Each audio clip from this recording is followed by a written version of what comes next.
একদিন আপনি বুঝে যাবেন দুনিয়ার বেশিরভাগ মানুষই আপনার কেউ হয় না।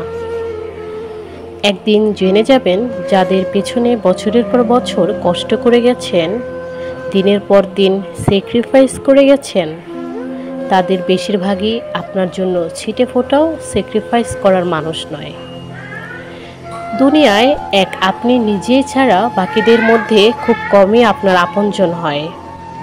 দেখবেন যাদের জন্য প্রচণ্ড রোদে বৃষ্টিতে ঝড়ে নিজের মাথার ছাতাটাও দিয়ে দিয়েছেন, তাদের বেশিরভাগই সুযোগ পেলে আপনার অবলম্বনের শেষ খুঁটিটাও কেড়ে নেবে।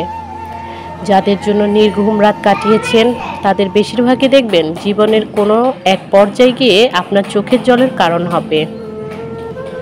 মানুষই এ পৃথিবীর সবচেয়ে হিংস্র ও ভয়ানক প্রাণী, যে প্রাণীগুলোকে আমরা হিংস্র বলে সারা জীবন জেনে এসেছি। এই যেমন হায়না, বাঘ, সিংহ, এমনকি কুকুরও কখনো স্বজাতির ক্ষতি করে না। একমাত্র মানুষই স্বজাতি, এমনকি নিজের উপকারীর ক্ষতি করতে দ্বিতীয়বার ভাবে না। মানুষ হয়ে বাঁচতে চাইলে মানুষকে চিনতে হয় সবার আগে। এই যে দিনের পর দিন, বছরের পর বছর কিছু মানুষের জন্য নিজের সব সুখ বিসর্জন দিয়ে চলেছেন, আপনার বিপদে ওরা কখনো পাশে দাঁড়ায় কি?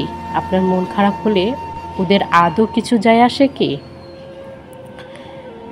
ওদের মনের মতো করে না চললে আপনার খেয়ে আপনারই পড়ে ওদের কাছে আশ্রয় মেলে কি?